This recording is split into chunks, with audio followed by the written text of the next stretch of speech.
Olá pessoal, sejam muito bem-vindos a mais um vídeo da Universidade da Química para mais uma UDQ Entrevista. Hoje nós vamos falar um pouco sobre a importância da abordagem CTS, Ciência, Tecnologia e Sociedade, na formação do professor, né, no nosso caso específico, do professor de Química. A convidada de hoje é a professora Márcia Narciso Borges. A professora Márcia tem licenciatura em Química pela UERJ, fez o seu mestrado e doutorado pelo INE, na área de Química Orgânica, foi professora titular da UF, no Departamento de Química Orgânica, inclusive foi minha professora no primeiro período, me conheceu calouro na época da universidade. Atualmente, ela faz parte do corpo docente do programa de pós-graduação em Ensino de Ciências da Natureza. Então, com muito prazer, quero convidar a professora Márcia Narciso Borges.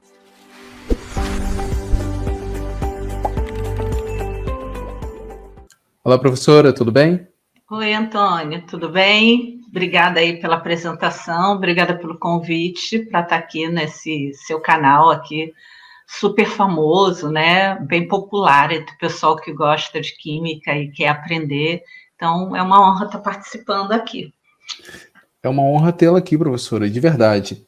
Como eu comentei, a senhora me conheceu ainda calouro na UF, primeiro período, fazendo cada pergunta sem muito sentido na época. E posteriormente tivemos várias colaborações, vamos comentar, né, ao longo da entrevista. Uma delas foi fundamental para a Universidade da Química, diga-se de passagem. Né, acabou posteriormente resultando na criação do canal. Professora, eu conheço um pouco do trabalho da senhora, sei como a senhora é uma profissional dedicada, principalmente na área de ensino de química, se preocupa em, além de formar alunos na área de química orgânica, também se preocupava na formação do professor na área de ensino. E, se for possível, né, eu gostaria que a senhora falasse um pouco sobre a importância do que nós comentamos da abordagem CTS. Na verdade, o que é a abordagem CTS? Né, qual o seu significado e a sua importância na formação do professor de Química?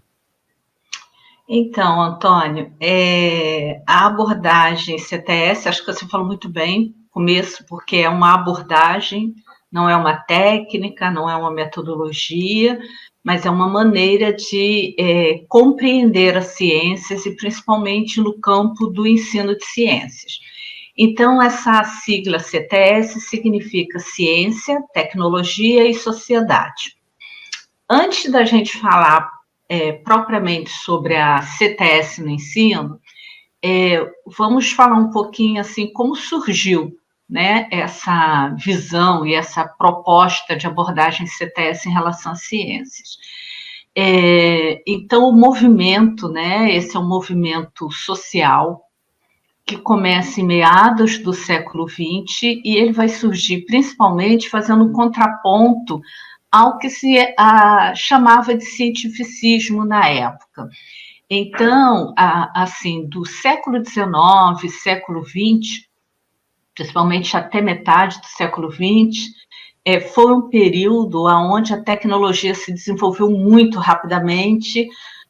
O campo da ciência ele foi bastante estimulado e isso fez com que a humanidade progredisse, principalmente na produção científico-tecnológica, muito mais do que nos séculos anteriores. Isso dava uma falsa ideia de associar ciência mais tecnologia igual a progresso. Igual a progresso, igual a bem-estar para todos, igual a felicidade. Ou seja, é o que a gente chama de uma visão de ciência positivista.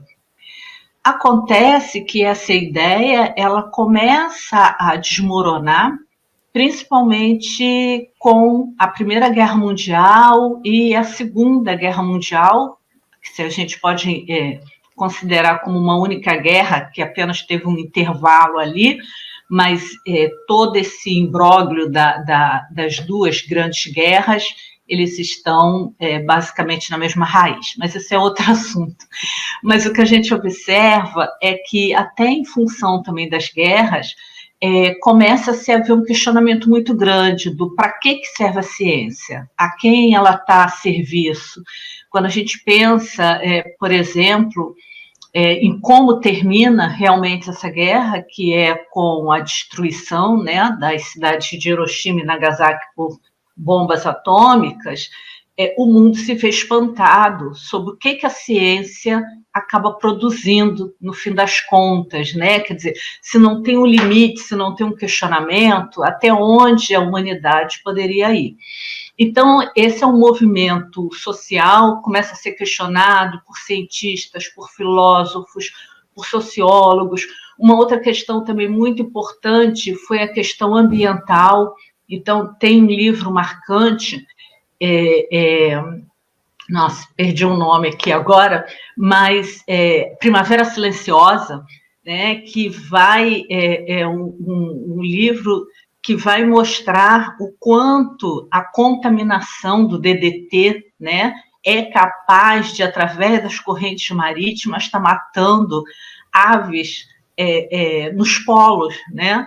Então, toda essa questão ambiental, a questão tecnológica, a questão da bomba atômica e tudo mais, deu aquele banho de água fria nessa visão de ciência tão positivista. E aí as pessoas começam a reivindicar que todos tenham acesso ao conhecimento científico de uma maneira mais ampla, de que o que se faz com o conhecimento científico tem que ser debatido pela sociedade, tem que ser aprovado através de grandes fóruns, que as pessoas precisam estar ali se envolvendo, ou seja, a sociedade.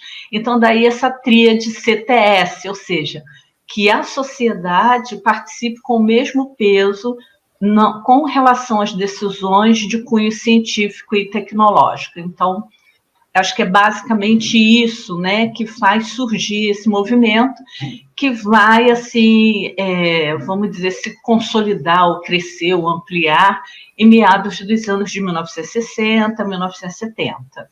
Bom, e aí, continuando, Não, né?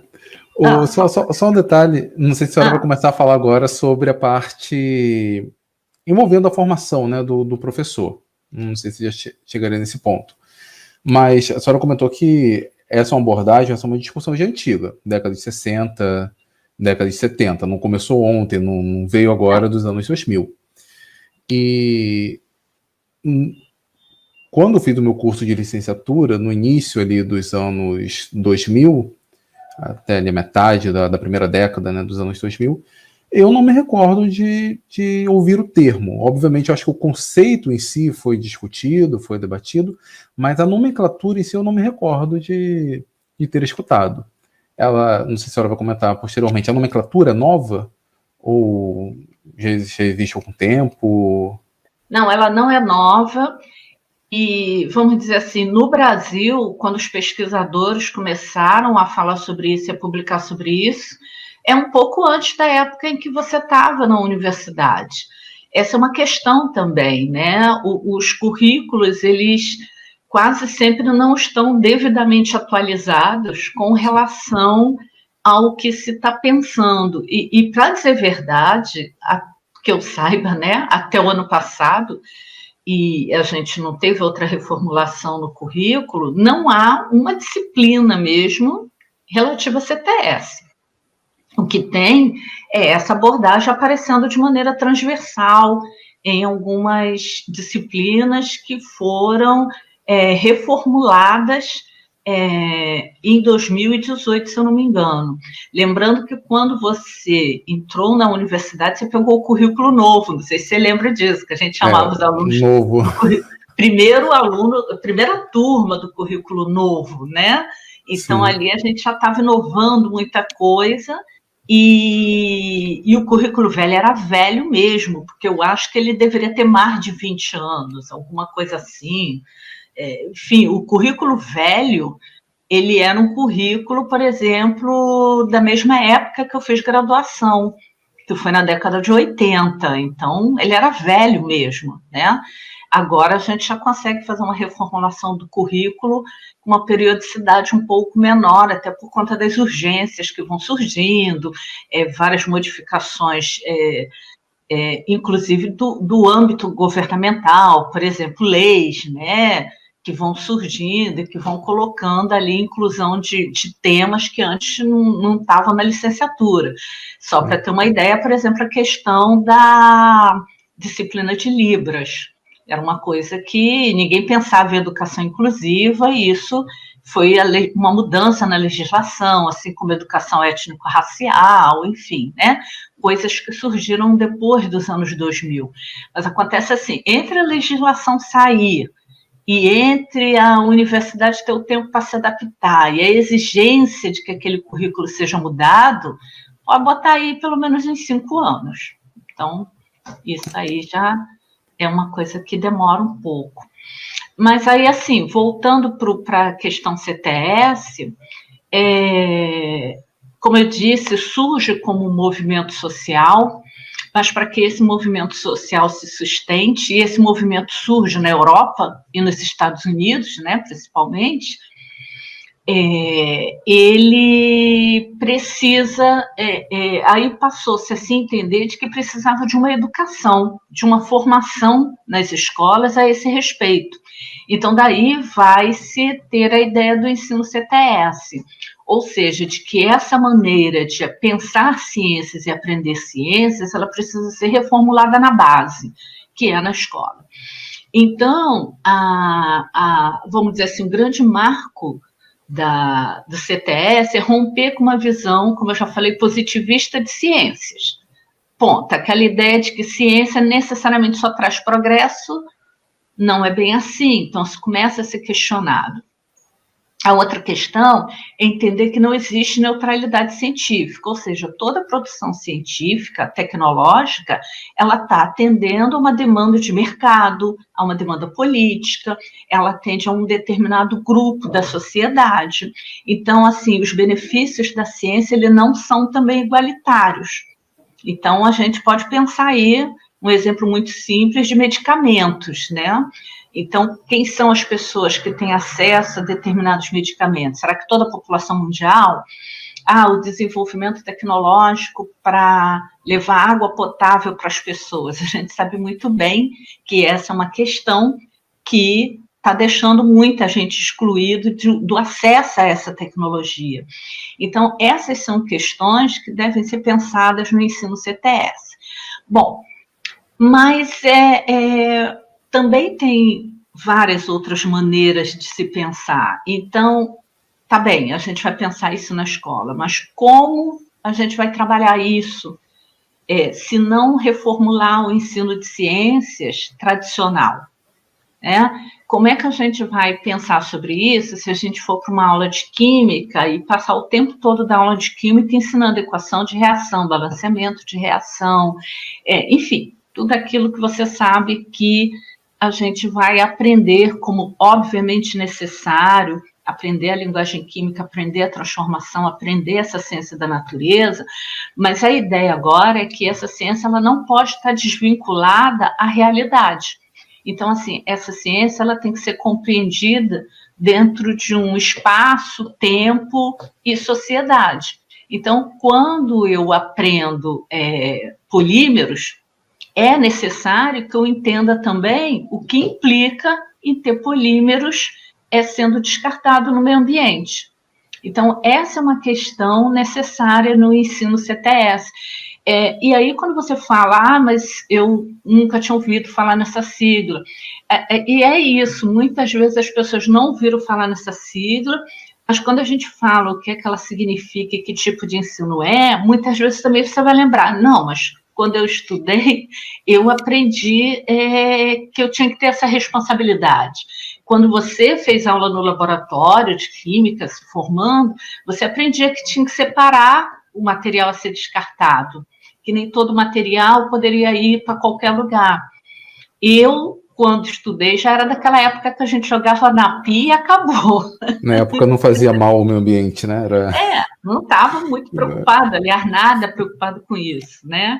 E esse é um problema, né? Porque quando você, no meu caso, eu estudei sem nenhuma preocupação com o que eu jogava pela pia. E depois, quando eu vou ser professora, eu já sou obrigada, né? Felizmente, a ter que mostrar para o meu aluno que ele não pode jogar pela pia, sendo que eu tive que aprender junto com os alunos o que fazer com aquele material. Mas é isso, né? A gente vai se formando e vai aprendendo junto e vai entendendo que as coisas vão mudando. Então, eu acho que o princípio, né, da educação CTS, ele tem um princípio que talvez também esteja bastante falado, que é a tal da educação cidadã. Então, se fala muito isso. Os parâmetros curriculares nacionais, as diretrizes para a formação dos estudantes quando eles saem da educação básica, a ideia é que a educação básica, que é concluída lá no último ano do ensino médio, ela é uma educação para a formação cidadã. Os estudantes devem sair dali cidadãos críticos, reflexivos, que coloquem em prática, de uma maneira em prol da sociedade, aquilo que ele aprendeu na escola, seja na aula de matemática, seja na aula de ciência, seja lá o que for.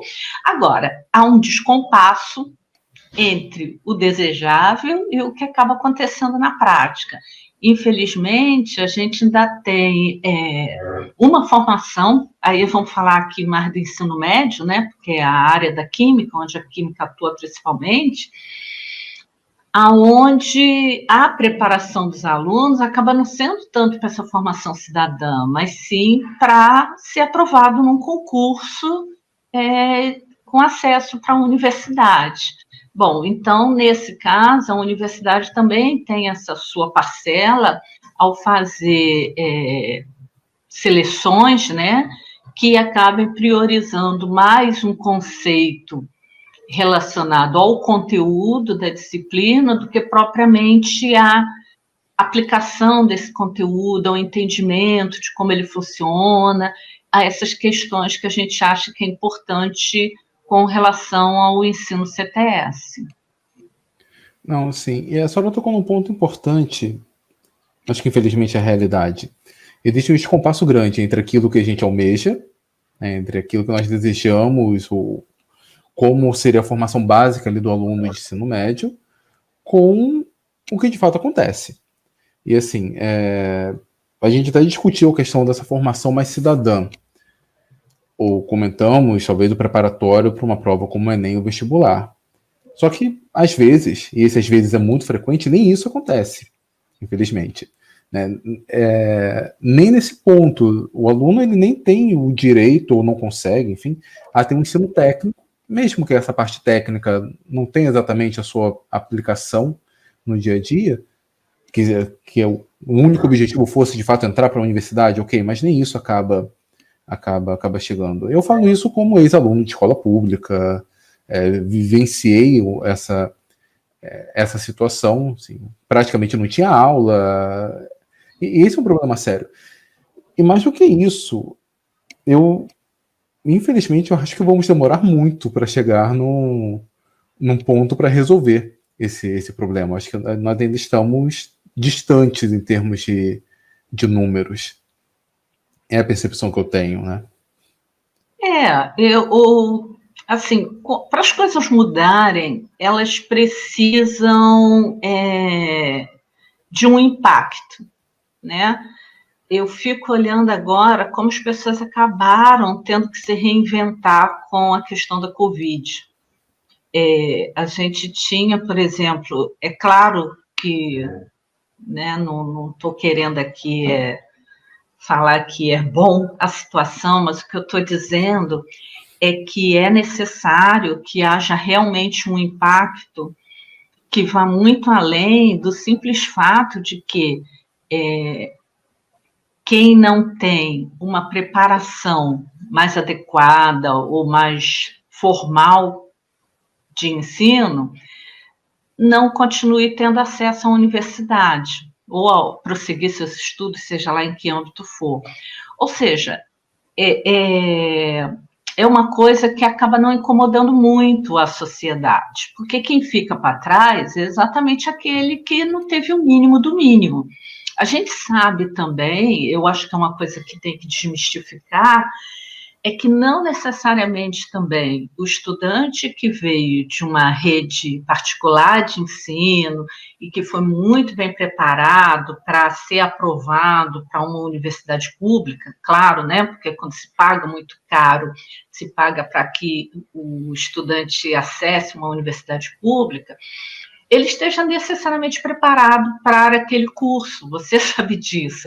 A dificuldade que a gente vê de colegas, de alunos que vieram de escolas ali, de centros de excelência e tudo mais. Mas se ele teve um ensino muito mecanizado, onde ele apenas memorizou fórmulas, equações e essas coisas para fazer uma prova, quando chega no dia a dia, em que ele tem que começar a entender o porquê que as coisas acontecem, há um nivelamento, né? Infelizmente, um nivelamento por baixo, mas há um nivelamento. É claro que faz diferença aquele que nem isso teve. A gente vai entender isso. Mas acontece que também a parte da memorização era uma parte só para iniciar a conversa. Então, o aluno que ele consegue vencer esse primeiro obstáculo, que não é nem tão difícil assim, porque geralmente você faz ali uma revisão inicial, e muita também das coisas que são ensinadas no ensino médio, elas não são, né? Você sabe disso, não são coisas assim muito ou não muito importantes, ou às vezes até com algum sentido deturpado, que às vezes é o contrário, né? Cria o que a gente chama de obstáculo epistemológico e cria maior dificuldade ainda para aquele aluno aprender. Ou seja, a gente acaba tendo um problema, né? E eu fico pensando o seguinte, que o ensino de química no nível médio, tirando as escolas que são escolas técnicas, ele tem que ter o mínimo de conteúdo possível. Ele tem que ter o suficiente para que aquele aluno entenda um pouco da linguagem química, que ele entenda um pouco o que é ciência e que ele resolva questões básicas do dia a dia dele. A gente sabe mesmo, os alunos passam 3 anos balanceando equação, alguns fazendo até mecanismo, memorizando reações complicadíssimas, e ele acha, eu me lembro que você fez uma live do limão, né? E ele acha que tomar limão de manhã é bom porque limão é alcalino. Então, que ensino foi esse? Pessoa que passa 3 anos no ensino médio e não consegue diferenciar uma coisa assim tão comum, tão do dia a dia, e entender que o suco de limão é ácido e que ele não é básico e não pode ser alcalino de jeito nenhum, né? Que ensino é esse que a gente está tendo? Isso eu tenho comentado nos últimos vídeos, porque assim, bom, esse período da pandemia, né, de 2020, eu acho que fake news sempre existiram, mas eu tenho a impressão que pipocaram uma quantidade enorme durante esse ano. Ou pelo menos eu me senti muito mais motivado a gravar vídeos esse ano do que em anos anteriores. E o que me espanta é que, bom, pessoas da minha faixa etária tiveram a oportunidade de ter um ensino médio, fazer ali seu ensino médio completo, coisa que a geração do meu pai, por exemplo, não teve. Então, mas mesmo assim, mesmo o fato da pessoa ter tido ali pelo menos o ensino médio, isso não ajudou em hipótese nenhuma a compartilhar ou acreditar numa fake news dessas. E o pior, não adianta você mostrar, não adianta você utilizar argumentos, calcular, por exemplo, que seria impossível. Nesse mesmo vídeo do limão, tinha o dente de leão com pH 22.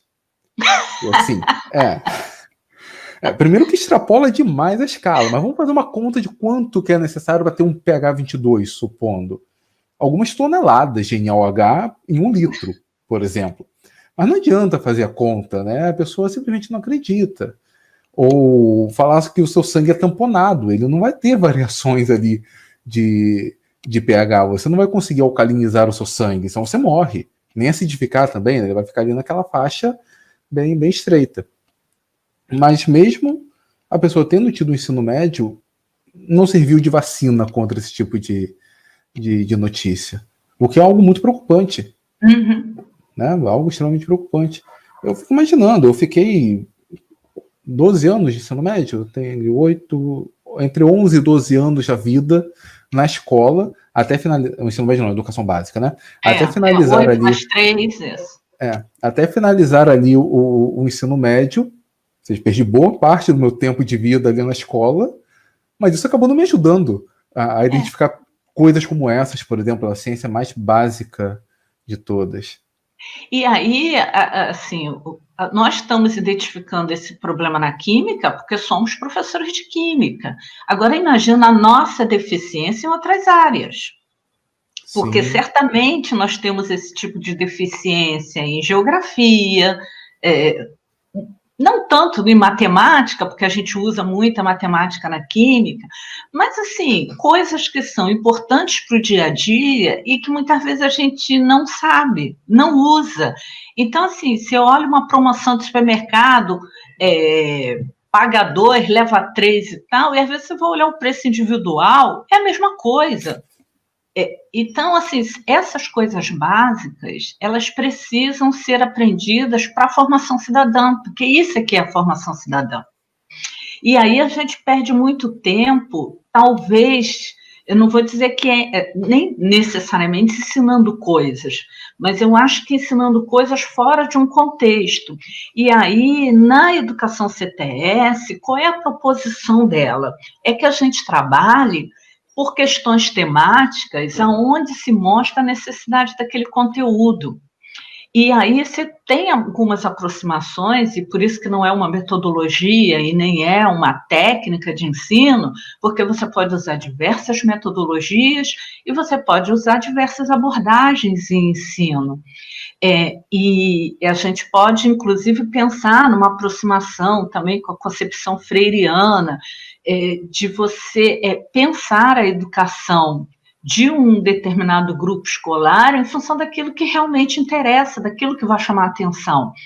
Então, por exemplo, tem muitas pessoas que estão aí, adultos ainda, estudando, fazendo o ensino médio, tem coisas que não fazem muito sentido levar para a sala de aula um joguinho que a gente faz para um aluno de escola, sei lá, alguma coisa aí, sei lá, um super-herói, embora tenha adulto que gosta, falei super-herói porque eu sei que você gosta, mas que para ele às vezes não significa nada. No entanto, se a gente for falar do limão, por exemplo, ou for falar de química na cozinha, e geralmente esse público é muito feminino, porque geralmente são as mulheres que param de estudar mais cedo e depois, quando tem uma oportunidade, volta, o interesse dela é muito melhor, é muito maior, e aquilo fala para ela para um problema real. Então, quando a gente fala de pH no solo, para a pessoa que planta, para a pessoa que não entende, às vezes, por que ele tem que usar um determinado adubo, um funciona, o outro não, por que usa calcário, por que acerta o pH daqui e dali, porque quando tem mais nitrogênio vem mais bichinho, quando não vem, isso faz muito mais sentido. Então, pensar numa perspectiva CTS é pensar nisso. Por isso é a questão da sociedade. Ou seja, tem que ver a demanda também daquela sociedade para ela entender. E claro que eu estou falando de exemplos assim, bem, vamos dizer, bem particulares. Mas a ideia de que a partir de uma questão particular, ela se torna uma questão pública. Então, se a gente for tratar, por exemplo, da questão da água, em torno da água, a gente trabalha um monte de conceito em química. Ano passado, no Rio, teve um problema sério no abastecimento de água.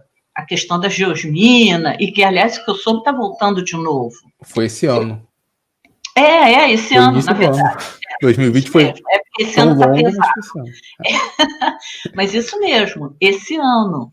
Então, uma questão muito séria, e aí você vai buscar lá na raiz, vai ver a quantidade de cidades que não têm saneamento básico, né? A quantidade de sumidouros que são feitos, a qualidade da água. Então, isso tudo interessa as pessoas. Quando você fala disso, essa é a ciência que, quando você fala de ensino CTS, é essa ciência que precisa ser discutida. é a ciência que está desmatando, quer dizer, todo esse envolvimento isso é que é importante.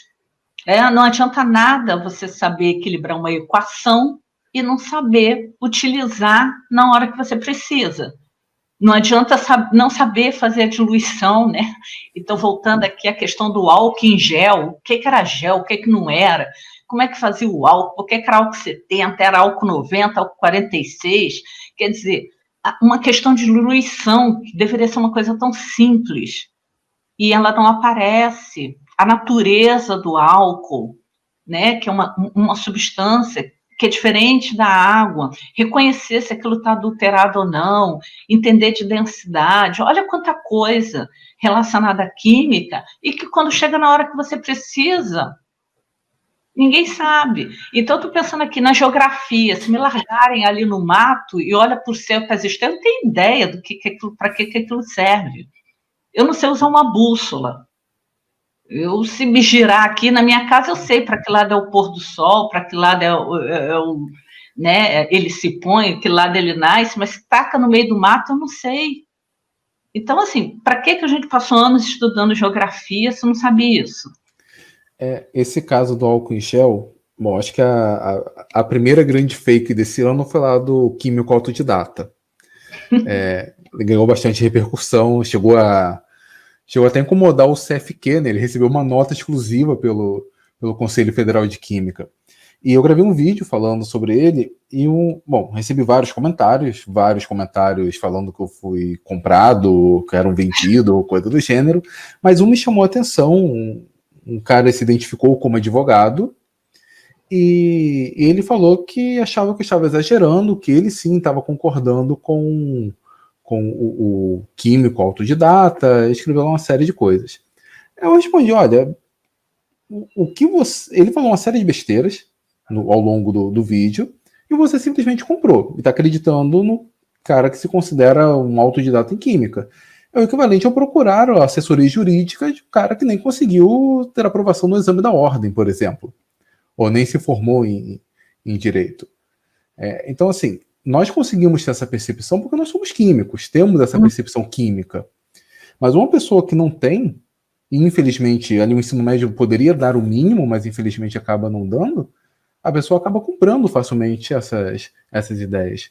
E como a senhora falou, isso a gente consegue perceber em química, matemática, física, mas muda, de repente, se alguém fala alguma besteira na área de história, por exemplo, de repente eu acabo comprando, porque eu não tenho tanta percepção. Diferentemente da senhora, que eu não comentei, mas tem o curso de bacharelado em História também, né? Concluído recentemente, 2019, ano passado. Recém-formada. E que ajuda muito a dar essa visão. E tem uma coisa que é muito interessante, né?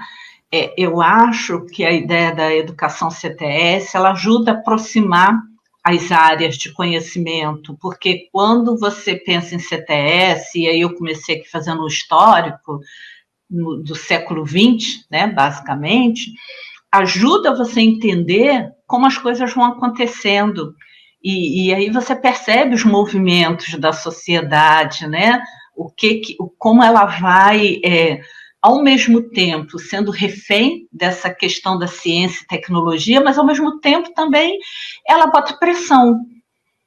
E aí, assim, o momento que a gente está vivendo, que é o momento da Covid, ele é um momento histórico, que coloca toda essa teoria que a gente está falando à prova. Então, repara, nós temos aqui o momento das fake news, como você falou. Quem poderia imaginar que 100 anos depois da revolta da vacina, que quando eu estudei na escola a gente pensava, gente, isso é povo ignorante, né? Como assim? Não, isso era coisa de 1910, início do século, as pessoas se recusarem a tomar uma vacina. E aí a gente está olhando esse movimento hoje, de desconfiança. A gente olha um movimento de desconfiança com relação às ciências, mas não é esse movimento que a gente está falando. A gente está falando de uma avaliação crítica da ciência. A gente não está falando de negação da ciência, que é outra coisa. para ter uma avaliação crítica, é preciso você entender como funciona e entender que tem um movimento de vai e vem. As questões relacionadas a uma doença nova, onde algumas medidas foram tratadas e depois se recuou um pouco, e depois foi se conhecendo algumas coisas aqui e ali, isso faz parte do processo científico, a gente está vivendo ele. E a gente está vivendo um momento de pesquisa, assim, insana, de um monte de pessoas para tentar providenciar uma vacina. A gente sabe que esse é um processo muito lento, muito difícil, mas, ao mesmo tempo, a gente sabe também que boa parte desse movimento, que é muito lento, né, dessa produção muito lenta, ela tem a ver também com interesses políticos e econômicos. Então, não é só a parte ali de estar no laboratório tentando entender como é que as coisas funcionam, mas depende de financiamento, né? Depende quem tem estrutura para bancar isso aí, quem tem estrutura para distribuir, quem pode fazer esse investimento, quem vai comprar e vai pagar quanto, a que preço. Então, pensar em ciências é pensar nesse ciclo todo. Então, essa é uma avaliação crítica que a gente tem que fazer. Qual é o interesse em se negar, por exemplo, o acesso a uma vacina? Negar o acesso a uma vacina é uma produção nacional para todas as pessoas, de forma igualitária e gratuita, prejudica basicamente a quem? A quem não pode pagar. Porque quem pode pagar, vai ter acesso. Então, essa aproximação, e aí fazendo história, né, ela me ajuda muito a pensar sobre isso, porque você começa a ver que esses movimentos, eles não estão isolados, eles acontecem o tempo todo, acontecem em diversos lugares do mundo, e eles estão sempre se repetindo. Essa lógica, né, de produção tecnológica, atendendo a sempre a um determinado grupo em primeiro lugar, colocando outros à margem dessa produção de conhecimento, isso também é responsabilidade do cientista. Aquele trabalho, né, que a gente acabou de fazer, que era sobre a responsabilidade, né, dos cientistas na questão da Segunda Guerra Mundial, na produção ali de armas químicas, tem a ver com isso. Né? O que é arma e o que não é arma? A arma pode ser simplesmente tirar o acesso das pessoas. Isso é uma arma. Né? É uma maneira de você produzir, vamos dizer, um genocídio. É simplesmente não dar acesso. E aí a gente não para muito para pensar sobre isso, né? Verdade. Verdade. Professora, com certeza a sua veia humana, vamos colocar assim, né, veia para a área de humanas, ela é bem forte. E uma curiosidade que eu comentar com a senhora, porque assim, os seus últimos trabalhos são voltados para a área de ensino. Só que a sua formação, pelo menos lá de pós-graduação em Química Orgânica, conversando com a senhora em outros momentos, se eu não me engano, estava relacionada à RMN, a sua pesquisa, né, a aplicação utilizando a RMN como ferramenta principal. Ou seja, o que eu quero dizer é que a senhora teve uma formação técnica em química orgânica, RMN, só que mais recentemente, ou enfim, já há alguns anos, a senhora tem trabalhado na área de ensino. O que levou a essa mudança? A senhora consegue mapear essa... Antônio, eu me formei em licenciatura, né? Então, eu já havia me formado como professora. A questão, e essa minha formação foi em 86, eu gostaria muito, na época, de ter feito uma pós-graduação na área de educação. Só que a gente, naquela época, pelo menos no Rio de Janeiro, você não tinha oportunidade de fazer algo como a gente tem hoje no curso da pós-graduação lá na UF e em outras instituições também, né? Que é algo de ensino de ciências. Ou você vai para a área de educação, que é educação mesmo, né? Aquela coisa bem teórica na área, ou você vai para a área de química. Como, claro, a minha base, né? Eu tinha feito licenciatura, mas a nossa base é toda na área de química. Eu optei por continuar. E também, não sei se eu já contei, mas eu caí na química orgânica também meio errática, porque, na verdade, eu gostava de química inorgânica. Eu tinha sido monitora de química inorgânica. Enfim, mas Acho que essa eu não também sabia. não, eu era química inorgânica, né, o tempo todo. Mas eu fui para o IME porque, né, me foi sugerido fazer no IME e porque lá eu sabia que tinha um professor, que foi o meu orientador, o Figueiredo, que ele trabalhava com complexos metálicos. Eu pensei, tem metal, né, vou para lá. Só que, boba, era tudo química orgânica, né? O metal era só a cereja do bolo no final. No final você botava ali, pá, complexava e analisava. Bom, nessa acabei gostando de química orgânica. E o RMN acabou surgindo também como uma forma de análise. A gente tinha comprado o equipamento. E então, assim, o meu mestrado foi a síntese orgânica, basicamente, uma coisa assim que não tinha nem muito a ver, tinha a ver mais com a tese do meu orientador, que também era uma pessoa nova na época. E aí, no doutorado, é que eu fui, aí sim, um projeto muito mais interessante, que se aproxima até mais do que eu fui me envolvendo depois. Porque ele tinha ganhado um grande projeto, que eu não me lembro agora qual era a sigla, mas enfim, era sobre o combate à doença de Chagas. Então, aquilo foi bem legal, porque aí eu já comecei a estudar a história da doença de Chagas, e aquilo assim, eu fiquei impressionada com todo aquele desenvolvimento, e a gente tinha uma coisa muito palpável, que era produzir substâncias que eram compostos catiônicos para o combate à doença de Chagas, e tinha inclusive uma parceria com a Fiocruz. Então, foi um projeto muito mais interessante. E aí, a minha missão era, além de sintetizar alguns compostos, prever como eles poderiam interagir com as membranas celulares e tentar entender o mecanismo dessas drogas, que eram drogas catiônicas, que já tinham sido usadas para outras doenças, mas que aparentavam ser promissoras para a doença de Chagas. Então, foi assim, um projeto de doutorado, ele foi bem apaixonante, assim, ele fazia um sentido que o meu de mestrado não fazia. E aí também eu entrei mais na RMN porque eu fiquei grávida também, né? Foi quando no doutorado foi que basicamente tudo aconteceu, foi quando eu passei para a UF, e foi quando eu tive meus 2 filhos, então, e aí a pessoa que para 2 vezes, não podia ir mais para o laboratório, e aí eu comecei a aumentar a parte do RMN para poder não ficar parada. Então, eu aprofundei mais o estudo em RMN do que era planejado inicialmente.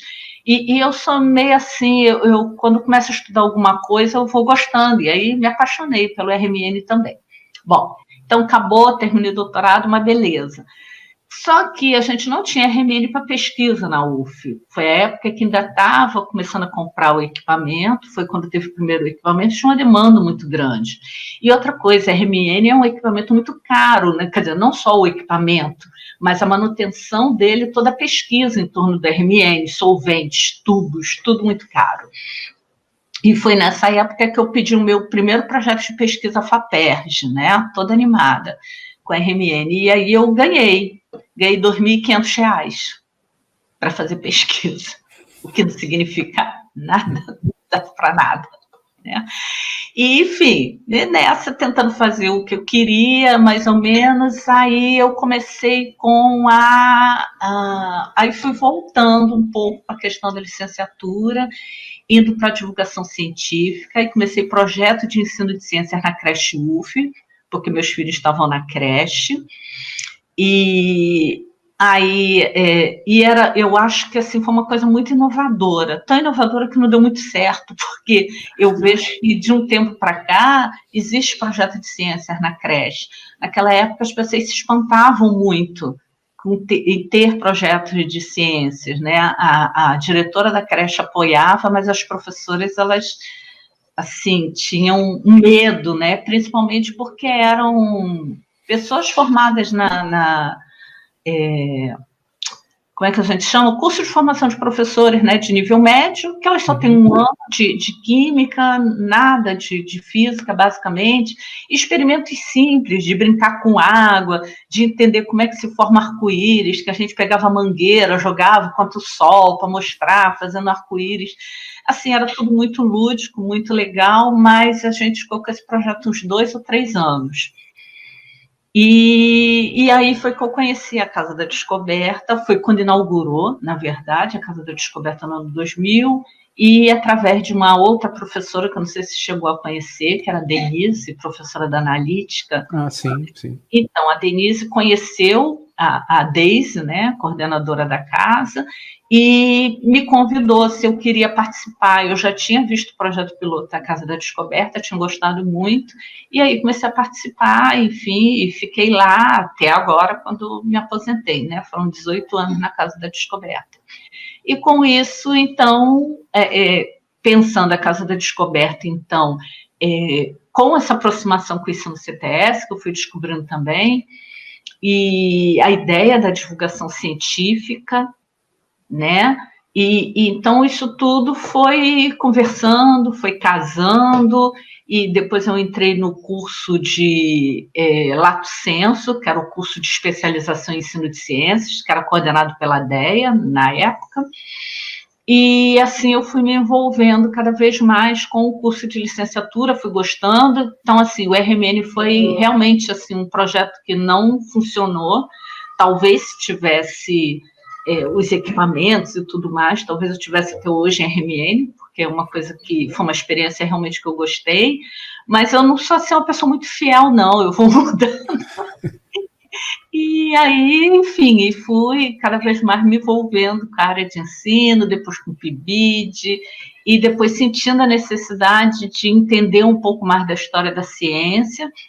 E a partir daí eu resolvi fazer o Enem, né, para a história, fui aprovada, comecei a fazer, muito interessada na área de ensino de ciências, mas que também quando eu comecei a fazer história, comecei a descobrir outras coisas, e acabei também não me envolvendo nem tanto assim na área de ensino de ciências, embora eu acho que, como eu falei no início, seja fundamental para a formação do pensamento e entender todas essas questões da ciência que a gente vive hoje e já viveu anteriormente. Sim, a senhora comentou a Casa da Descoberta, ela está no seu 20º ano, né? Começou em 2000, estamos no 20º ano. A Casa da Descoberta, não sei se alguém que está aqui assistindo a entrevista já trabalhou lá na Casa da Descoberta, se trabalhou, foi monitor, deixa nos comentários. Casa da Descoberta eu falo que foi o meu primeiro emprego. Foi a primeira bolsa que eu recebi na graduação, sob sua orientação, inclusive, em 2004. Acho que 2003, não? Não, 2004. Eu entrei em 2003 na UF e foi no ano seguinte, né? Foi o meu terceiro e quarto período de graduação. E depois a Casa da Descoberta também rendeu a minha monografia. Isso. Lá para metade de 2006, metade de 2007, que foi quando me formei.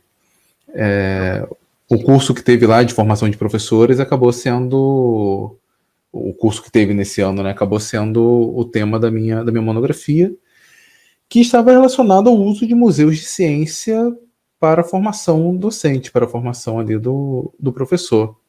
E como eu falei no início, a Casa da Descoberta me apresentou a ideia de divulgação científica. E sempre foi um tema que eu gostei bastante. Eu gostava muito lá da... Bom, para quem não sabe, pessoal, a Casa da Descoberta a gente chama de um museu de ciências. Lá temos vários experimentos de química e de física. E recebe alunos, principalmente de escolas de ensino médio, às vezes até alunos de fundamental, até do primeiro ciclo, inclusive. Às vezes Nasceu, já pode ir para a Casa da Descoberta. Verdade. E era uma oportunidade bacana de ensinar conceitos densos de física, por exemplo, ou mesmo de química, com uma linguagem mais simples para o garoto, para a menina que estavam visitando. E na época eu gostava muito de divulgação científica. Eu lembro que eu lia bastante os livros de Marcelo Gleiser. Para mim é um dos grandes nomes da divulgação científica. E de certo modo isso acabou influenciando bastante anos depois, sem nenhuma pretensão, sem fazer a mínima ideia disso, acabou influenciando a criação da Universidade da Química. Ah, legal. Que embora eu tenha aulas aqui no canal, né, tenho um foco voltado para aulas, discussão da área acadêmica, mas tem bastante divulgação científica também. E eu acho que isso foi muito estimulado durante o período da Casa da Descoberta.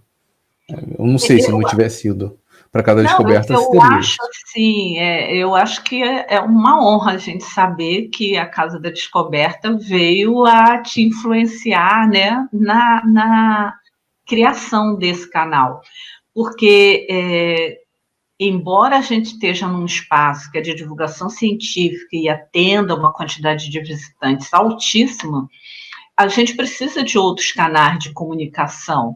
Então, sem dúvida, a abrangência, né, isso que você faz nesse formato de levar a ciência de uma forma agradável, de uma forma lúdica, mas ao mesmo tempo precisa, porque isso é difícil, e eu acho que é disso que você está falando, né?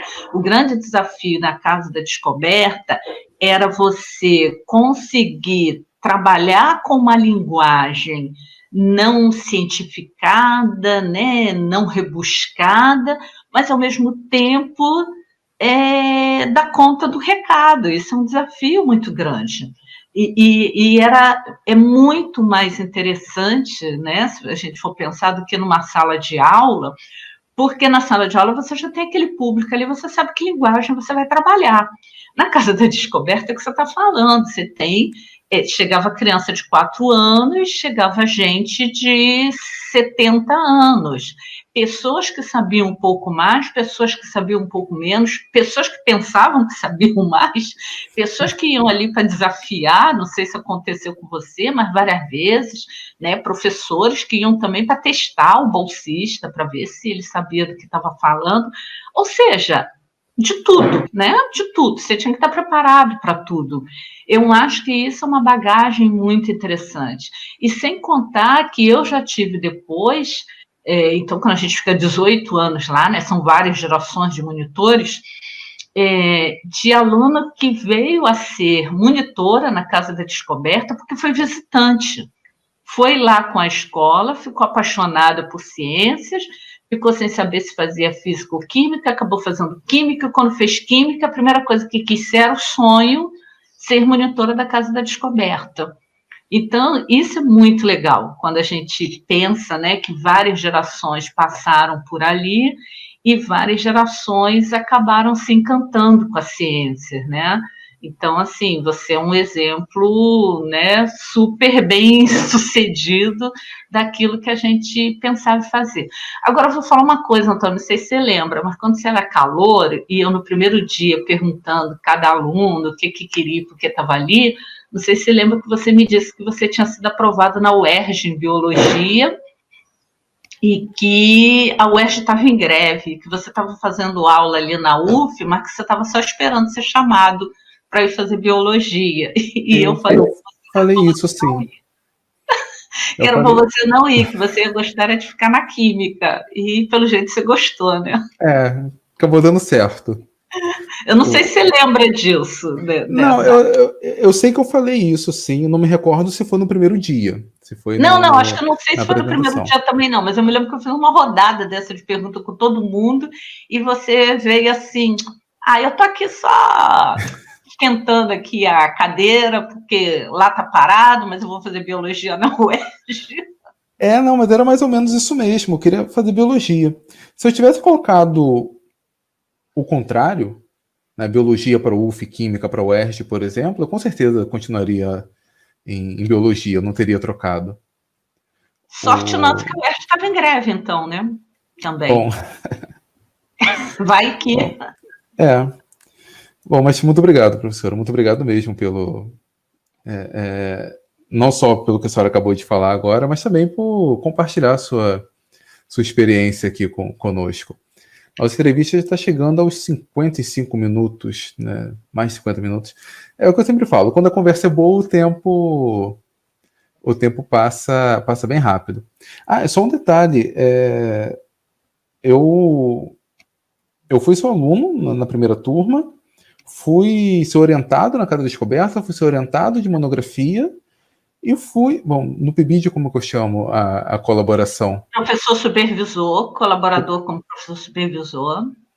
Isso durante 2 anos quase, eu acho, né?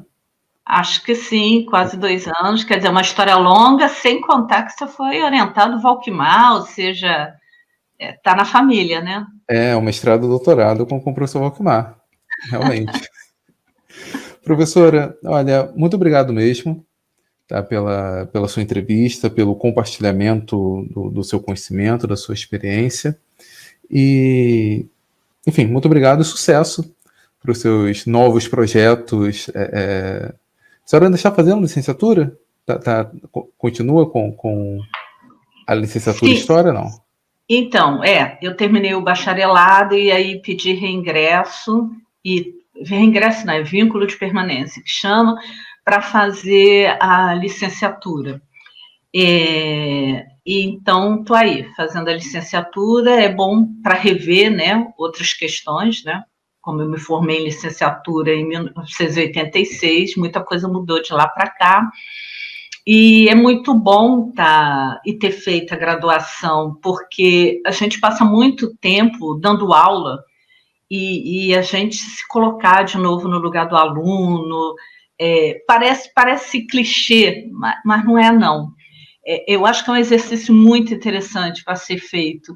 E você começa a ver os cacoetes que você tem, aquelas, às vezes, intolerância que você tem, e aí você começa a voltar na pele, e ao mesmo tempo, assim, é aquela história de, poxa, tem alguém que vai pensar na referência para mim, tem alguém que está me dando aula, não sou eu que estou correndo atrás ali, né? Tem alguém trazendo coisa para mim, alguém me alimentando. A gente, quando é aluno, logo no início, a gente não pensa nisso, a gente não valoriza muito isso. Mas depois que você está aula há tantos anos e tem alguém que traz uma lista de referência para a gente, ai, que bom, né? Que a pessoa trouxe aquilo para mim, que está me dando aula, está me trazendo informação, trazendo conhecimento. Então, assim, Antônio, eu é que tenho que agradecer a oportunidade de estar aqui no seu canal. Tenho que dizer para todo mundo que eu me sinto famosa também, quando alguém fala para mim, nossa, mas você foi professora do Antônio, nossa, mas como é que ele é? Então, o Antônio é um popstar. Já recebi vários alunos na universidade que me olham assim de uma maneira muito mais assim, olha, só falta me pedir autógrafo, porque eu fui professora do Antônio, e é muito legal saber que de alguma maneira faço parte dessa história aí, desse canal tão bem sucedido, e tomara que a gente consiga, né, chegar, né, cada vez mais naquilo que a gente pensa com esses ideais do ensino CTS, né? Ou seja, pensar essa ciência como um meio de formação cidadã, né? No sentido mais amplo e responsável da palavra, se não pelo meio escolar propriamente dito, que a gente já sabe que esse é um entrave, mas que seja pela educação não formal, que traz o seu canal, que traz a Casa da Descoberta e que trazem outros veículos de comunicação comprometidos com uma educação de qualidade, com uma informação confiável, com algo que a gente sabe que não é coisa dita por um aventureiro qualquer que só quer lacrar, né, como diz a galera. Então, eu que agradeço. Muito obrigada, Antônio. Isso, professor, eu agradeço mais uma vez e estamos juntos nessa. Bom, tchau. Tchau, professora.